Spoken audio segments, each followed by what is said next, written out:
Chers frères et sœurs en Christ, notre message pour aujourd'hui est tiré de l'Épître aux Hébreux, chapitre 10, versets 35 à 39. Le thème de notre méditation est « Le juste vivra par la foi ». Le juste vivra par la foi. Qui est ce juste? Le juste, c'est celui qui s'est déjà repenti et a donné sa vie à Dieu. Il est juste car Jésus a expié ses fautes. Ses péchés sont pardonnés. Il est juste puisqu'il croit au salut de Dieu en Jésus-Christ. Le juste bénéficie donc de ce qu'on appelle la justification par la foi. Mais qu'est-ce que la foi? La foi n'est pas juste une simple formule théorique. La foi n'est pas juste un simple état d'esprit. La foi est une ferme assurance des choses qu'on espère. La foi est une démonstration de celles qu'on ne voit pas. Hébreux 11, 1 à 3. La foi est à la fois la dépendance à Dieu, l'obéissance et la confiance à Dieu. Alors, vivre par la foi, c'est cheminer à tout moment avec Dieu. Vivre par la foi, c'est aussi vivre la grâce de Dieu. La foi et la grâce de Dieu vont de pair. Notre nature pécheresse ne nous permet point d'avoir la foi en Dieu. La foi est un don gratuit de Dieu. Dieu nous la donne gratuitement dès lors que nous avons à peine l'envie de s'approcher de lui. Et c'est une grâce. Éphésiens 2:8 l'explique bien. C'est par la grâce que vous êtes sauvés, par le moyen de la foi. Et cela ne vient pas de vous, c'est le don de Dieu. En d'autres termes, les Écritures nous enseignent que le salut est un don de Dieu et nous le recevons par la grâce au moyen de la foi. Toutefois, la foi est très importante.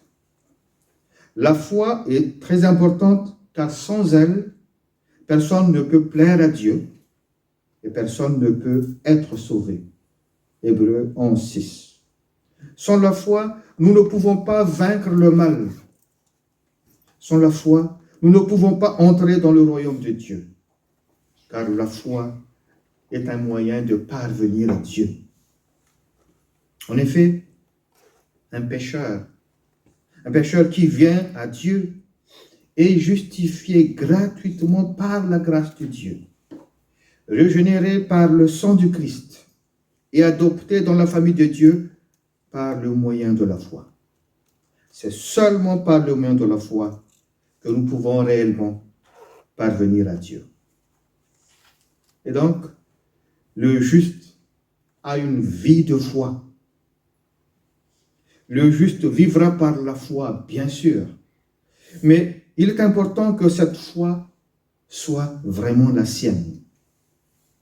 Personne ne pourrait penser qu'il serait en mesure de se réclamer chrétien à cause de la foi de ses parents ou de ceux qui l'entourent. Vous pensez peut-être à Actes 16, 31 qui dit « Crois au Seigneur Jésus et tu seras sauvé, toi et ta famille. » Attention, ce verset ne voulait pas dire que si quelqu'un de la famille est devenu croyant, tout le reste sera automatiquement sauvé. Non. Ce membre devenu croyant devrait convaincre tous les autres membres à venir à Dieu. Donc ce n'est pas automatique, car la foi est d'abord personnelle. Seul le juste vivra par sa foi.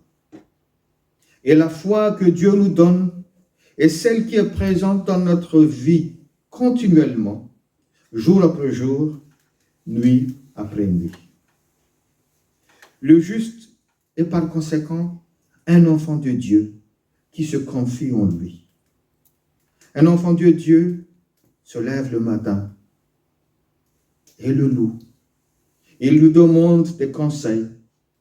Il lui demande de la protection pour la journée. Ensuite, il se met à son travail quotidien. Il consacre sa vie et sa journée à Dieu. Et il prie de nouveau avant de se coucher le soir. Il fait tout cela parce qu'il a la foi en Dieu. Le juste n'a plus peur des épreuves. Lorsque le malheur et l'adversité l'accablent, le juste place sa foi et sa confiance en Dieu. Le juste voit la main de Dieu qui délivre. Il reçoit intérieurement une profonde bénédiction. Car l'idéal pour le juste, c'est d'être d'abord dans la volonté de Dieu. Sa force est en Dieu. Bref, la vie du juste est entre les mains de Dieu. La vie du juste est une vie bénie, puisqu'elle est entre la main de Dieu. Il est persévérant, car il sait bien qu'il n'y a personne qui puisse l'arracher de la main de Dieu. Alors, par la grâce de Dieu, le juste vivra par la foi. Amen.